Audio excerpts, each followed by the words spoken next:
Have you ever struggled with meal planning? Or maybe you woke up and you can't figure out what to eat for breakfast because for most people, breakfast is the hardest meal of the day to plan. And I'll tell you why. And it's because what we have been conditioned to believe that we should eat cereal and toast and oatmeal and pancakes. These are kind of traditional American meals for breakfast. Grains and gluten are not very healthy. Number one, they're going to spike your blood sugar and they don't have a lot of nutrients despite of everything that you hear, especially when you see those Kellogg's raisin bran cereals, part of a nutritious breakfast, but it's really not because it's full of gluten, dairy, and sugar. And these are the three things that you should be avoiding. So I'm going to help you with meal prep and a little bit of steps to help you have a healthy meal throughout your day to get you started on your healing journey.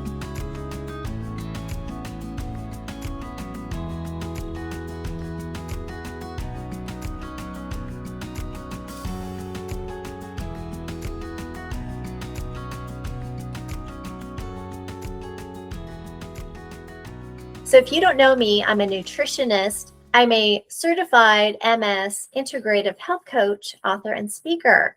I want to talk to you today about how you can plan your day to make things super simple for you, to get you started on your journey. Because healing with MS starts with food, and we all need to eat. And I want to help you kind of plan your day so this is going to be easier for you.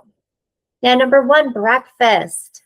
I always have my students or my clients make a green smoothie 5 to 6 days a week. If you don't know what that looks like, I have a separate podcast episode on how to make a green smoothie. So I will put this in the show notes. But having a green smoothie, for example, is super nutritious for you because you have a ton of vitamins and minerals that you need throughout the day. And this kickstarts your day so that you have energy and your body has what it needs to support you through the rest of the day, or at least until lunch. Now, with that green smoothie, you can have an egg. I'd love for you to get some protein, and I mean animal protein. So I'm talking organic chicken, grass-fed beef, wild-caught fish, or eggs. These are the kind of animal proteins and proteins in general that I want you to eat because these have the amino acids that your body needs. So along with your green smoothie, you can have an egg, you can have a beef stick. And I want you to start thinking of your breakfast as non-traditional, meaning like a great breakfast. It sounds funny, but your leftovers from the night before can make a great breakfast. Let's say you made a chicken breast for everybody and you had sauteed vegetables with it and you had leftovers.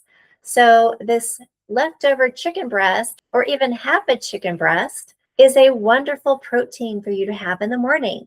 Or if you don't have leftovers, I'd love you to make an egg or two. One of my tricks is I will hard boil some eggs, and normally I'll make 6 eggs at a time so that I have some sort of protein for breakfast or lunch if needed. Now you can also have sausage or bacon. If your bacon is nitrate free and it's not full of sugar or added sugar, this is fine. This is a good protein. You can make a couple of fried eggs. Maybe you cook them in avocado oil or maybe some bacon grease that you saved from the last time that you made bacon. And then you cut an avocado in half. So if you have a partner and you want them to eat as well as you're eating, you give them a hard-boiled egg as well, and you split the avocado with them. And if you have that with your smoothie, that's a great breakfast. Or if you grilled burgers last night, let's say you have leftover burgers, have a burger for breakfast. Of course, without the bun, we don't want any grains, but a protein with a good fat with a green smoothie is the best breakfast that you can have. So for lunch, what do you make for lunch? So again, if you have any leftovers that you didn't eat for breakfast, this is a great lunch, right? So your lunch might have leftover protein and veggies from the night before. Or if you have, let's say, leftover chicken, cut the chicken up and put it on top of your salad. And I always have salad makings, meaning I always have greens in my fridge, always. Like right now, I've got arugula, and I always have carrots. I always have celery. I always have red onion. So these are kind of staples I put in my salad. And then I also put something crunchy in it, like seeds. So pepitas, which are pumpkin seeds, sunflower seeds, hemp seeds. These are great. You can also do any kind of chopped nuts, not peanuts, any nut, but peanut is good. Peanuts can be grown with mold on them, and so that's why I do not recommend eating peanuts. Now, if you have no proteins, I always recommend to my clients that they get beef sticks. And these are grass-fed beef sticks. So if you're listening to the podcast and you can't see the video, I am holding a beef stick right now. The brand name is Archer, and there's lots of great grass-fed beef sticks you can buy out there. And I don't want them to have sugar or any weird preservatives. What's great is, and I'm going to read the ingredients to you from here. So grass-fed beef, water, sea salt, citric acid, dehydrated garlic, red pepper, black pepper, cultured celery powder, cherry powder, coriander, onion powder, white pepper, ground nutmeg, parsley, and it's in beef collagen casing. So here's another brand. I'm going to hold this one up. This one's a little bit bigger. You can buy these in different sizes. This is Kirkland. And again, same kind of ingredients. If there's spices in here, great. So that's another idea how to get in your protein. You can also get protein bars. Now, protein bars are a little bit more challenging to buy because there's so many out there that have added sugars and preservatives in them. It's kind of difficult to find the right protein bars that are healthy. You know, there's a couple brands out there like Epic. I love Epic, and they make all sorts of different animal proteins, and they're all natural. I think they add a little bit of spices to some of them. And then there's also another brand I like out there, Wild Zora, Wild Zora. And this is a gal who created this company, and she develops all these different packages from all different animal proteins. So for instance, just recently on Amazon, I bought a variety package from this company. Like one packet was beef with spices, one was turkey, one was chicken, one was lamb, and then there was another one, I think it was pork. And she puts these different spices in it, and it's delicious. So this is another thing that I eat if I don't have protein on hand and I don't have time to make an egg or two. But snacks that I eat too, kind of like in between breakfast and lunch if I'm hungry still, or if it's 3 o'clock and my tummy is growling, I will have my almond butter on hand, and I will dip a celery stick in it or a carrot stick in it. So you've got your almond butter that has protein, and then you've got your veggie. And I always have nuts on hand too. Like right now, I've got Brazil nuts, and I love those. And when I buy nuts, I always buy them plain and unroasted. Now, if they are roasted, a little bit of sea salt is fine on them. But sometimes you'd be surprised, like at Sprouts, if you buy the wrong kind of nuts or trail mix, they will have like canola oil or seed oils on them. And that's what you don't want. Now, fruit is a great snack too. Like if you want to peel an orange, great. So remember, if you're following Dr. Wall's protocol, and that's what I did, I ate about 2 cups of dark greens every day, meaning leafy greens. I ate 2 cups of veggies and fruits, a combo that are colored all the way through. So what that means is apples, bananas, pears are not part of that, right? You want a color all the way through, like oranges, for example, or plums, or grapes, or melons, right? Papaya, those kind of things, pineapple. And then she wants you to eat sulfur-rich veggies at least 2 cups a day as well.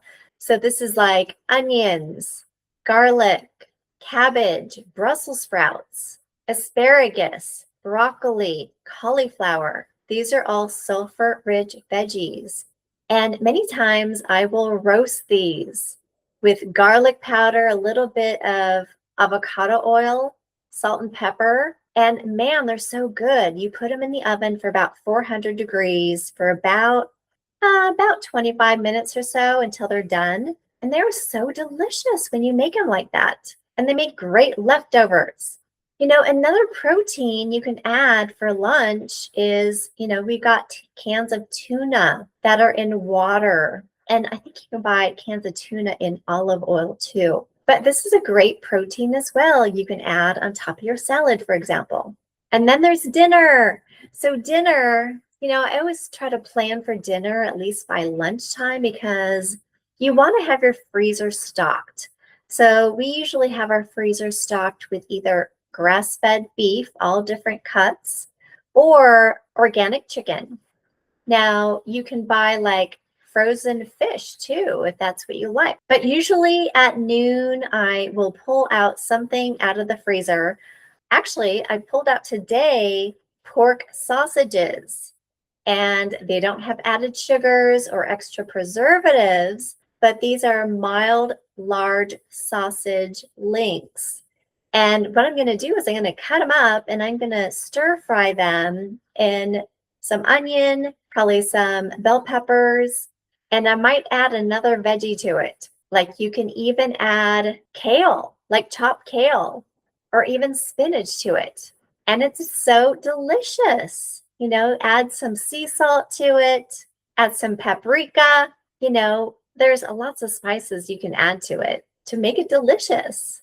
Many times I'll get out the ground beef and I'll make beef patties, and I'll either fry these patties on the stove in a pan, or if it's warm enough, we will grill them. We love grilling because when we grill, we have less mess to clean up. And I usually will marinate the chicken, or I'll put a really good rub on it so that when I'm barbecuing it, it's just delicious. I've got this curry rub that I'm in love with right now. And then I will roast, in fact, we'll put this on the grill too. Like I'll buy a zucchini, I'll cut it in half, and I'll put some avocado oil on it, salt and pepper, and I will put that on the grill too. But it turns out delicious. And you eat that zucchini along with your burger, and it's so good. So if you want to have shrimp, get out your frozen shrimp. Put them in the sink at noon so that they're defrosted by the time you make dinner, and you make a stir fry with shrimp with all the veggies you have in your fridge. Maybe you want to cut up some broccoli or cauliflower or asparagus and onion. Like I make onion and garlic with so many things, and those are so good for you. Or you can even make a gluten-free pasta. In fact, I might do that tonight with my sausage. So I might cut up my sausage, make my own red sauce or spaghetti sauce, but then I'll make gluten-free pasta with it. And then within the pasta, I will add a veggie. Maybe it's cut up zucchini, maybe it's broccoli, maybe it's cabbage. But how I make my own marinara sauce, it's super simple. I take a can or two, depending on how many servings you're going to make. It's usually just my husband and I, so I'll take 1 can of chopped tomatoes and I'll put that in a blender. And I will heat up some minced garlic, like 1 clove, on the stove in avocado oil just for about 2 minutes. And then I'll put that in my blender, my 1 serving blender. And then I'll add Italian seasoning to it. So that can be basil, oregano, thyme, whatever seasonings you want to put in there. And then I'll put Frank's Red Hot sauce, just a couple of shakes of that to go in there. Or maybe you have a kind of a hot sauce you like to shake in there. And then I hit blend. And guess what? After I cook the sausage and I cut up the sausage so they're in bite-sized pieces, and then I've got my pasta cooked, then I put them all together in one pot, add the sauce, warm everything up together, and guess what? Delicious dinner. It's so good and so easy. So I hope I gave you a lot of ideas. Eating healthy does not have to be boring or tasteless. And that's why I created a cookbook. It's called Nourish Your Way to Health. You can buy it on Amazon if you want. But I wanted people to realize that they can make delicious food. It doesn't have to be hard. And eating healthy can be so joyful at the same time. So I want your healing journey with MS to be as joyful as possible. And I want you to look forward to your meals. So I hope this helped you today. If you want to reach out to me, you can email me at info@nourishyourway.com, or you can sign up for my newsletter too. Go to my website, nourishyourway.com, hit the newsletter tab, and sign up. I will email you every Sunday and give you lots of tips and hints on how to heal MS, and also will give you a recipe every week. And right now, I'm working on something really special. I'm creating a program that will be affordable for most people to help them heal. So look out for this. And then, of course, you will hear from me in the near future.